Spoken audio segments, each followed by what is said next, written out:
Dia 15. A síndrome da disfuncionalidade. Lucas 13:6 diz: Um homem tinha uma figueira plantada em sua vinha. Foi procurar frutos nela e não achou nenhum. Muitas pessoas vivem o que costumo chamar de síndrome da disfuncionalidade.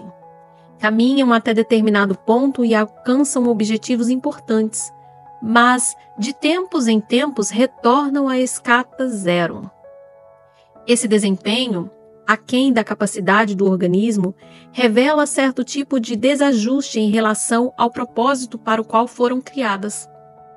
Lucas 13, encontramos uma árvore disfuncional, plantada no meio de videiras férteis.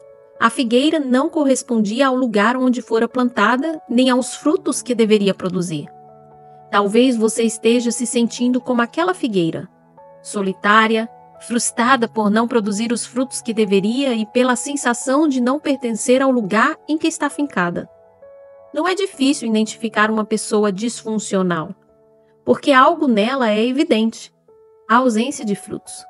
Não encontramos nem sinal de projetos e sonhos realizados ou de ações boas e transformadoras. Você deve conhecer alguém assim. Pode estar na igreja 7 dias por semana, mas o que diz e pratica nada tem a ver com a vida transformada por Jesus. Ou alguém que aparenta fervor e espiritualidade aos fins de semana, mas na segunda se encontra sem propósito. Em outros termos, trata-se de pessoas estéreis, na vida, na família, no amor ao próximo e no que realizam. No meio cristão, a expressão produzir frutos é usada para se referir a uma pessoa que, em contato com outras, transparece ter sido trocada por Cristo.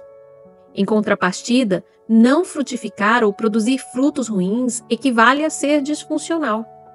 Diante disso, surge a dúvida: mas então o que pode tornar a nossa vida disfuncional? Em primeiro lugar, existe a disfunção de querer agradar aos demais. Tentar suprir as expectativas alheias é uma atitude autodestrutiva, pois é impossível que todos fiquem satisfeitos conosco. Se você conseguir agradar a uma pessoa, provavelmente outras ficarão tristes com você. Nesse sentido, devemos aprender cedo que uma vida saudável e funcional não pode ser orientada pelas expectativas dos outros. No entanto, aqui há um limite para essa permissiva. Afinal, não podemos fugir das expectativas de Deus a nosso respeito. Sim, Ele tem expectativas com relação a nós. A parábola de Lucas nos revela que o dono da figueira esperava encontrar frutos em sua árvore. E por que tinha essa expectativa? Porque havia plantado a figueira em um solo bom. Caso contrário, não teria mandado cortá-la. Mesmo assim, a figueira continuava improdutiva, retirando os nutrientes da terra sem produzir nada.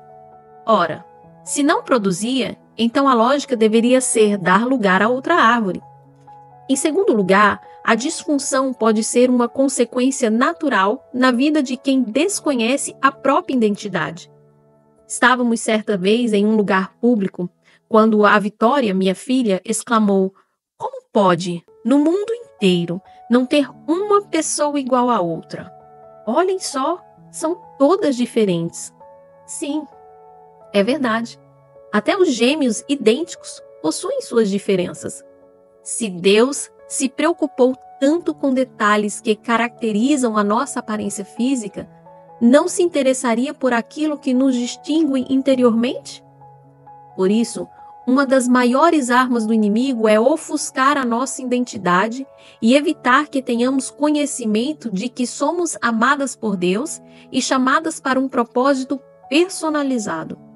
Essa estratégia tem gerado não apenas disfunção, como também tristeza, angústia e medo. Há muitas mulheres que não sabem para onde correr nem o que fazer na vida. No entanto, é essencial que você descubra quem é em Cristo, a fim de cumprir o seu propósito durante o tempo de vida que Ele lhe concede. Assim, jamais ocupará a boa terra em vão. Em terceiro lugar, nutrimos uma vida disfuncional quando tentamos clonar alguém que admiramos ou invejamos.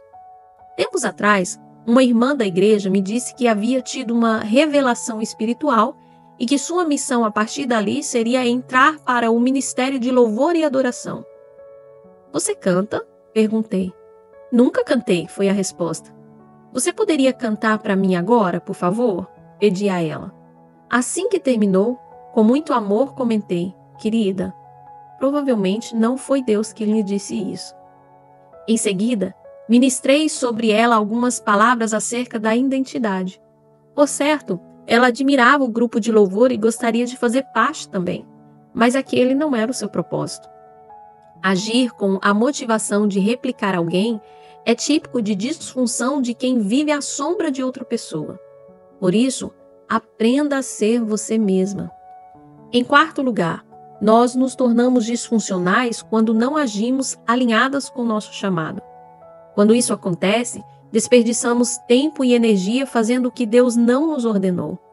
Isso já aconteceu comigo. Eu amava o trabalho social que desenvolvia na ala feminina do presídio da minha cidade. Ali, aprendi a ter grande respeito e admiração pelos assistentes sociais. Foi quando, certo dia, decidi ser assistente social. Por que não? Afinal, eu teria mais acesso ao local e às famílias das detentas, além de atuar oficialmente na área religiosa. Então, fui para a faculdade. Tenho de confessar, nunca o tempo passou tão devagar e escutei temas que considerei tão enfadonhos como naquele curso. Até que, finalmente, fui sincera comigo. Senhor, o que eu estou fazendo aqui? Isso não tem nada a ver comigo. O fato de desistir me fez sentir incompetente por algum tempo, mas depois eu entendi que eu não havia sido chamada por Deus para atuar naquela profissão. Não se desgaste, nem perca tempo fazendo algo que é paralelo ao seu propósito e o que o Senhor não tinha em mente quando planejou você.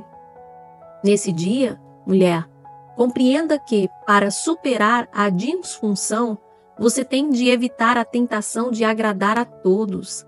Precisa conhecer profundamente a sua identidade no Senhor, sem tentar reproduzir outra pessoa. E, finalmente, deve alimentar a sua vida ao chamado de Deus.